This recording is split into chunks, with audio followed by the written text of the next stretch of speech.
কিনা বলেন? এরা হলো গরিবের নেতা। কি সুন্দর করে এদের নামে মাইকিং প্রচার হয়। অমুক নেতার চরিত্র ফুলের মতন পবিত্র, নামাজ পড়ে না, একাত্ম শয়তানিতে একেবারে পাকাপোক্ত, ঠিক কিনা বলেন? কিন্তু আমার নবী কি এইরকম 2 নম্বরই চরিত্রওয়ালা নবী? আমরা কি বলি? অমুক নেতার চরিত্র ফুলের মতন পবিত্র। যে নেতার চরিত্র একটা রাত এ মাল না খালি বোতল না খালি ভোগ হয় না, ওই নেতার চরিত্র ফুলের মতন পবিত্র। কি বলেন? ও নেতার চরিত্র কুত্তার থেকেও খারাপ, ঠিক কিনা বলেন? কারণ কুকুরও হারাম জিনিস খাইতে গেলে চিন্তা ভাবনা করে, ঠিক কিনা? দেখবেন সামনে গোশ ফেলাবেনও চিন্তা করে না, কিন্তু খারাপ জিনিস খাইতে গেলে চিন্তা করে, ঠিক কিনা? আর আপনি মানুষ সর্বশ্রেষ্ঠ জীব হয়ে আপনি কিভাবে বোতল খান, হারাম খান? আর এই হারাম খোর দিয়ে যদি দেশ চালানো হয়, এই দেশ কোনোদিন শান্তি হতে পারে? কখনোই পারে না। প্রিয় ভাইরা আমার আপনার নবী মুহাম্মদ রাসূলুল্লাহ সাল্লাল্লাহু আলাইহি ওয়াসাল্লাম, তিনার চরিত্র পৃথিবীতে একমাত্র লিডার, একমাত্র নবী এসেছেন, একমাত্র নেতা এসেছেন যেই নেতার চরিত্র ফুলের থেকেও পবিত্র, যেই নেতার চরিত্র একটা শুধু কোরআনই নবীজির চরিত্র। সুবহানাল্লাহ বলেন। আমার কক্সবাজার এলাকাবাসী,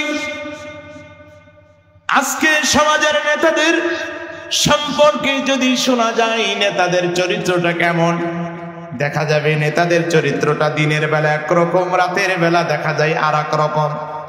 কিন্তু আমি আপনি যে নেতার অনুসারী, আমার আপনার যিনি নেতা, আমার আপনার যিনি লিডার, আমার আপনার হাবিব, আমার আপনার নবী মুহাম্মদুর রাসূলুল্লাহ সাল্লাল্লাহু আলাইহি ওয়াসাল্লাম, যার চরিত্র দিনে যেমন ছিল রাতের বেলাও নবীজির চরিত্র এরকম সুন্দর ছিল।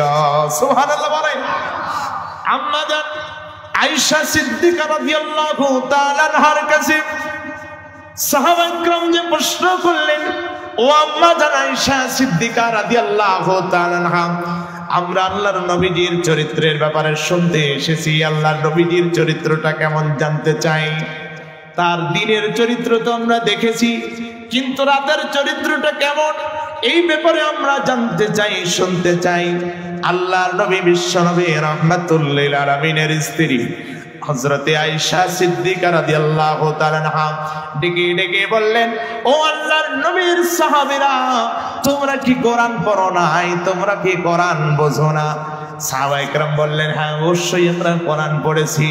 আল্লাহর নবীর স্ত্রী ডেকে বললেন, ও সাহাবায়ে কেরামরা শুনে নাও, আমি নবীজি রাসূলুল্লাহর ব্যাপারে বলে দিলাম, নবীজির চরিত্র কোরআনের মতোই এরকম পবিত্র চরিত্র। বলেন সুবহানাল্লাহ।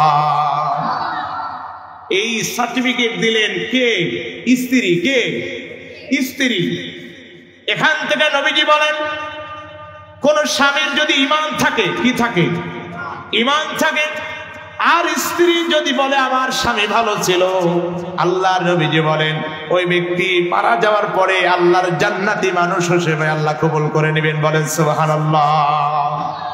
এখানে যারা আছেন একটু বুকে হাত দিয়ে মনে মনে একটু বলতে পারবেন, বা জোরে বলতে পারবেন, হুজুর আমি আমার স্ত্রীর কাছে 100 ভালো আছি। বলা যাবে? আমার কুষ্টিয়ার মা বোনদের কথা বলছি, এই এলাকার মা বোন কেমন জানি না। সেটা হলো এই, স্বামী যত কিছুই দিক, একদিন যদি কিছু না দেয়, সব ঢালাও ভাবে এক কথা বলবে, তুমি আমার জীবনে দিলে কি? আছে না নাই? আবার আর একটা কথা বলে, আমি দেখে তোমার সংসার করে গেলাম, অন্য কেউ হলে আর সংসার করতে পারতো না। আছে না নাই? আছে। এমনকি রাসূলুল্লাহর স্ত্রী বললেন যে আমার রাসূলের চরিত্র উত্তম চরিত্র, এর থেকে ভালো চরিত্র হতে পারে না। অথচ আপনার স্ত্রীর কাছে জিজ্ঞাসা করলে বলবে, আল্লাহ আমার স্বামী যে স্বামী, ও ফেরাউনের থেকেও খারাপ। কথা বলেন ঠিক? আছে, অনেক আছে। তা আপনি যে জান্নাতি মানুষ হতে চান, আপনার স্ত্রী যদি তার কাছে সাক্ষাৎকার নেওয়া যায়, আপনার স্বামীটা কেমন? অনেক সময় অনেক মা বোনরা ফোন দিয়ে বলে, হুজুর আমার স্বামী এত খারাপ, নামাজ পড়লে রাগ করে, কত ভালো কাজ করলে রাগ করে। আমি বলি, দেখেন আপনার স্বামী তো আর ফেরাউনের থেকে খারাপ না। বলে, কি বলেন হুজুর, আমার স্বামী ফেরাউনের চাইতেও খারাপ। আছে না নাই? আছে। শুধু তাই নয়, স্বামীদের ব্যাপারে এমন কথা নয়। আল্লাহর নবীজি বলেন, কোন স্ত্রী যদি মারা যায়, তার যদি ঈমান থাকে, আর স্বামী যদি বলে আমার স্ত্রীটা ভালো ছিল, আল্লাহ নবীজি বলেন ওই স্ত্রীও আল্লাহর জান্নাতি মানুষ হিসেবে আল্লাহ কবুল করবেন। বলেন সুবহানাল্লাহ। তাহলে আমরা এমন একজন নেতা পেয়েছি যেই নেতার চরিত্রের ব্যাপারে গ্যারান্টি দিচ্ছে তার স্ত্রী, তার মানে কত সুন্দর নেতা। আল্লাহু আকবার বলেন। আল্লাহ রাব্বুল আলামিন তার ব্যাপারে বললেন ওয়া ইন্নাকা লাআলা খুলুকিন আযীম। আল্লাহু আকবার।